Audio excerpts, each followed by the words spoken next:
የሌለው ህይወት ይሄንን ታነባለህ። በዚህ ውስጥ ያለው ቁልፍ አንድ ጊዜ ወደ ጌታ ስመጣ ሃይስኩል እያለ 10ኛ ክፍል ሁለት ጴንጤ መካከል እግዚአብሔር ሲረዳኝ ሁለት ጴንጤ መካከል እጄ ቁጭ እግዚአብሔር ሲረዳኝ 10ኛ ክፍል ሲገባ ቀኜ ጴንጤ በዚህ በኩል ጴንጤ ወርቅኔና ገመቹ መካከል ቁጭ አልኩ። ገመቹ ሩፊ እስካሁን እንገናኛለን። ገመቹ ሩፊ በጣም ጎበዝ በጌታ የተቀጣጠለ ፍሬ ያለው ተንኮስ ያደርገኛል በቃል።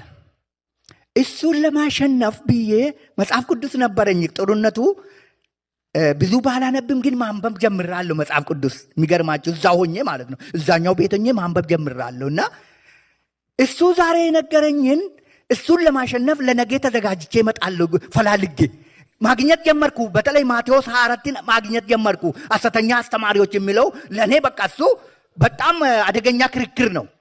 ገመቹን መጥቼ በቃ በሱ ምክንያት መጽሐፍ ማገላበጥ ጀመርኩ። መጽሐፍ ጋር መወዳጀት ጀመርኩ። እየቆየው በሞራል ሲከራከር የነበረ ሰውዬ ውሃውንኩ እያልኩ እሱ የሚለኝ እውነት ሆኖ እያለ እኔ እዚህ ጋር የሚከራከርበት ነጥብ ጠፋብኝ። ማን ነው የቀየረኝ? ገመቹ አይደለም።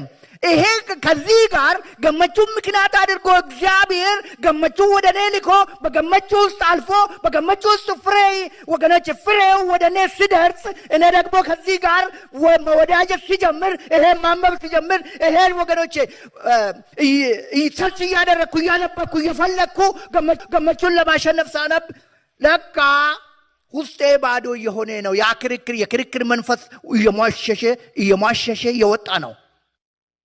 አያችሁ አባቴ ይከርሰዋል የሚለው ይህን ስታነብ ወገኔ ከክርስቶስ ጋር መኖር ማለት ቃሉን መታዘዝ፣ ቃሉን መብላት። ይህንን ስትበላ ከክርስቶስ ጋር እየኖርክ ነው።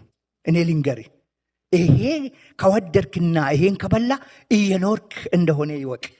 አንዱ ይሄ ነው። ቃሉ ወገኖች ኃይል አለው።